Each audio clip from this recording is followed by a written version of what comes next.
Assalamualaikum warahmatullahi wabarakatuh.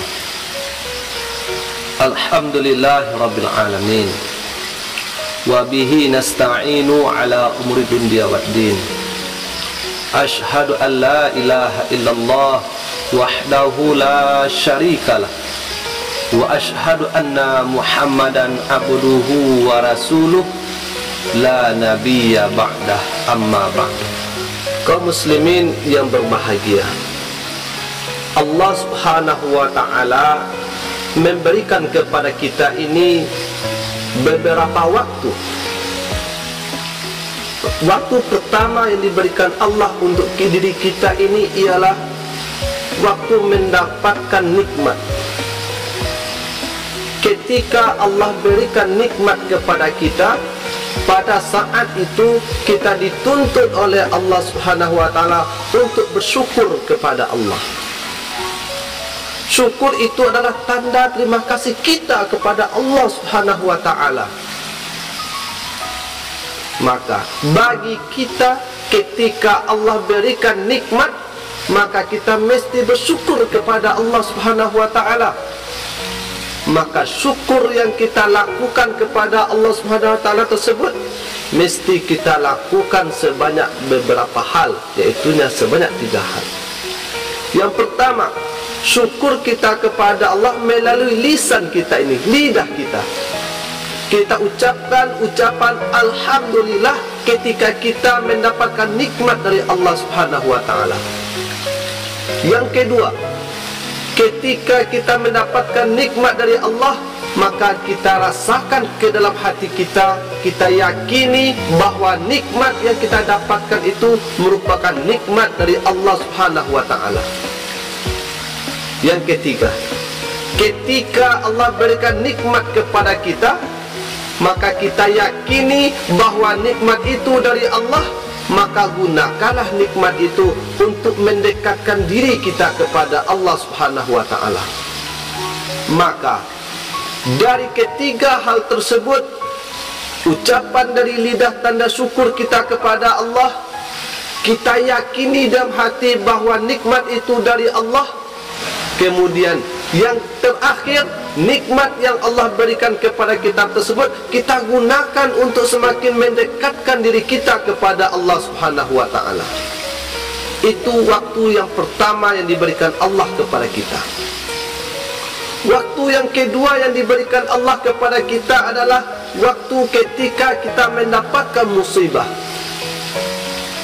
ketika kita mendapatkan ujian, ketika kita mendapatkan bala, ketika kita mendapatkan musibah, ketika kita mendapatkan waktu yang tidak sesuai dengan keinginan selera kita. Maka pada saat itu Allah minta kepada kita, bersabarlah menghadapi waktu yang diberikan Allah kepada kita. Ketika kita mendapatkan musibah tersebut, kita diminta oleh Allah untuk bersabar. Kenapa kita diminta oleh Allah untuk bersabar? Tidak selamanya waktu diberikan Allah kepada kita tersebut merupakan waktu mendapatkan kesenangan. Ketika kita mendapatkan kesulitan, ketika kita mendapatkan musibah, bersabarlah kita kepada Allah subhanahu wa ta'ala.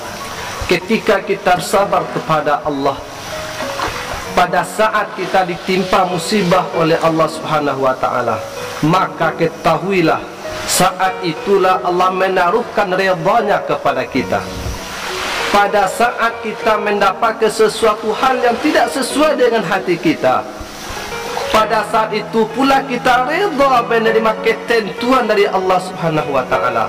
Yakinlah kita bahwa Allah subhanahu wa ta'ala membentangkan rahmat dan kasih sayangnya buat kita bersama. Pada saat itu yakinlah kita bahwa ketenangan akan Allah berikan ke dalam hati kita. Walaupun musibah datang ke dalam diri kita, musibah datang menjemput yang namanya hal-hal yang kita senangi, ketahuilah hal itu akan membuat kedamaian, ketentraman ke dalam hati kita. Maka Allah inginkan ke dalam diri kita pada saat musibah datang menemui diri kita, hal-hal yang tidak kita inginkan datang menemui diri kita, maka pada saat itu terimalah keadaan saat itu dengan ikhlas, dengan lapang dada. Terima semua itu dengan senyuman, karena yang namanya nikmat, yang namanya musibah, Tuhan yang memberikan sama kita. Ketika Allah berikan ujian sama kita berupa musibah, barangkali hal itu membuat diri kita untuk semakin dekat kepada Allah. Terkadang dengan adanya nikmat diberikan Allah kepada kita, justru nikmat itulah yang membuat diri kita jauh daripada Allah Subhanahu wa ta'ala. Pada saat kita jauh daripada Allah karena kita mendapatkan nikmat dari Allah, maka Allah ingatkan diri kita. Allah berikan musibah sebagai teguran agar kita insaf ke dalam diri kita bahwa kita ini semakin jauh dari Allah lantaran nikmat diberikan Allah kepada kita. Maka pada saat musibah diberikan Allah, itu merupakan tanda bahwa Allah sayang sama diri kita. Allah ingin diri kita ini semakin dekat lagi kepada Allah. Semakin banyak diri kita ini menangis di hadapan Allah. Itu yang Allah inginkan ke dalam diri kita ini. Kemudian waktu yang ketiga yang diberikan Allah kepada diri kita ini, yaitunya waktu pada saat kita melakukan ketaatan.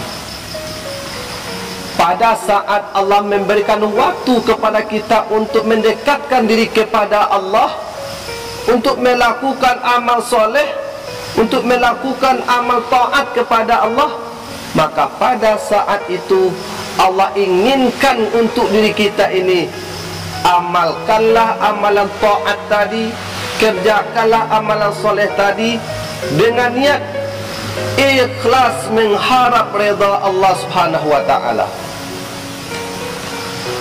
Di dalam surat Al-Bayyinah Allah sampaikan, wa ma umiru illa liya'budullaha mukhlishina lahuddin. Kita di sana diperintahkan oleh Allah, ketika kita melakukan amal soleh, niatkanlah amal soleh yang kita lakukan tersebut hanya ikhlas, hanya mengharapkan redha Allah saja. Ada suatu riwayat disampaikan di dalam kitab tasawuf, yang mana riwayat tersebut disampaikan bahwa satu ketika Nabi Isa alaihissalam melewati satu kabilah, suatu kelompok manusia yang mereka beribadah. Pada saat mereka beribadah tersebut, Nabi Isa bertanya kepada mereka, apa tujuan kalian melakukan amal taat, kebaikan ini? Untuk siapa kalian lakukan?